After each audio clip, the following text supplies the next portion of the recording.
안녕하세요. T3입니다.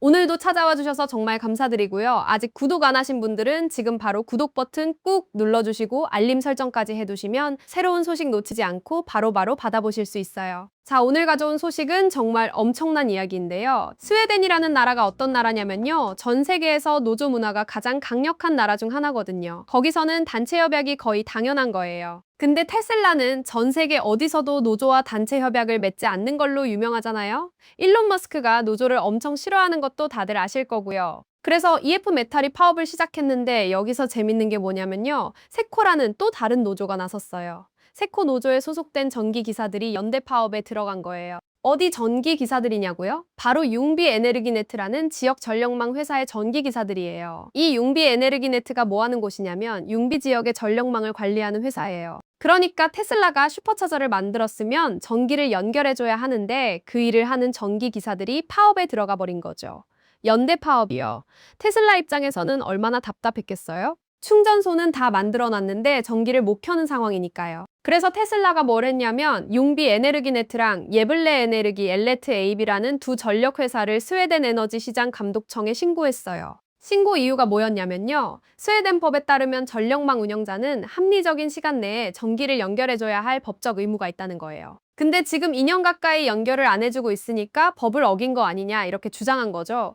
그런데 여기서 스웨덴 에너지 시장 감독청이 뭐라고 했는지 아세요? 파업은 스웨덴 법상 정당한 예외 사유라고 판단한 거예요.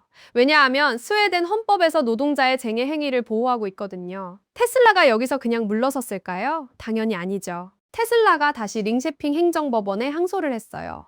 테슬라의 주장은 이랬어요. 우리는 합리적인 기간 내에 전기를 연결받을 권리가 있고 그 합리적인 기간이라는 게 일반적으로 2년을 넘지 않는다는 거예요. 그리고 또 하나 주장한 게 있는데요. 스웨덴의 전기법이 유럽연합법과 충돌한다고도 주장했어요. 근데 2026년 2월 12일, 그러니까 어제요, 링셰핑 행정법원이 최종 판결을 내렸어요. 테슬라의 항소를 기각한 거예요. 법원이 뭐라고 했냐면요. 테슬라의 요청을 받아들이는 건 사실상 파업 봉쇄와 똑같은 거고 그렇게 되면 파업이 무의미해진다는 거예요. 법원의 수석 의원인 로니 이드스트란드라는 분이 직접 말씀하셨는데요. 노동시장의 분쟁은 가능한 한 국가가 아니라 노동시장 당사자들끼리 해결해야 한다는 원칙에 어긋난다고 했어요. 그리고 노동쟁의 행위는 헌법으로 보호받고 있다는 점도 강조했고요.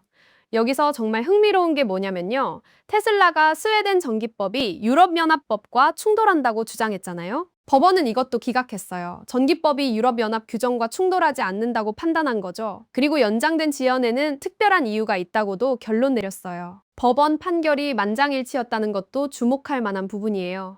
법원 판사들 모두가 테슬라의 손을 들어주지 않은 거예요. 그럼 이제 테슬라는 어떻게 되는 걸까요? 테슬라 스웨덴은 이 판결에 대해 상급 행정법원에 다시 항소할 수 있어요.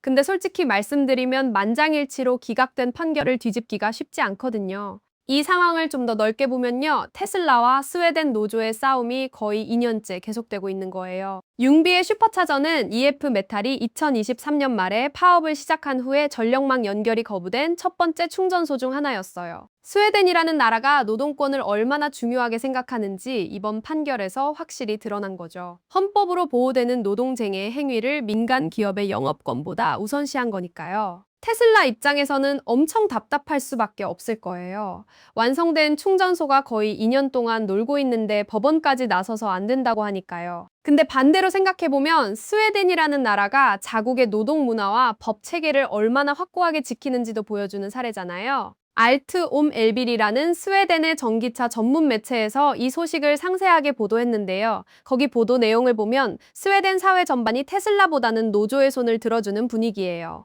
지금 이 순간에도 융비의 테슬라 슈퍼차저는 완성됐지만 전기 한 줄 들어오지 않은 채로 서 있을 거예요.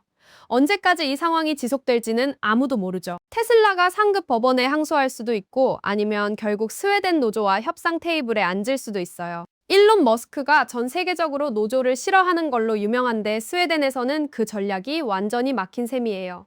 법원도 감독청도 헌법도 모두 노동자의 편에 서 있으니까요. 여러분은 이 상황을 어떻게 보시나요? 테슬라가 결국 노조와 손을 잡을 것 같으세요? 아니면 끝까지 버틸 것 같으세요? 댓글로 의견 남겨주시면 재밌게 읽어볼게요. 오늘 영상 재밌게 보셨다면 좋아요 버튼 꾹 눌러주시고 구독과 알림 설정도 부탁드려요. T3는 앞으로도 이렇게 흥미로운 글로벌 뉴스 계속 가져올게요. 다음 영상에서 또 만나요.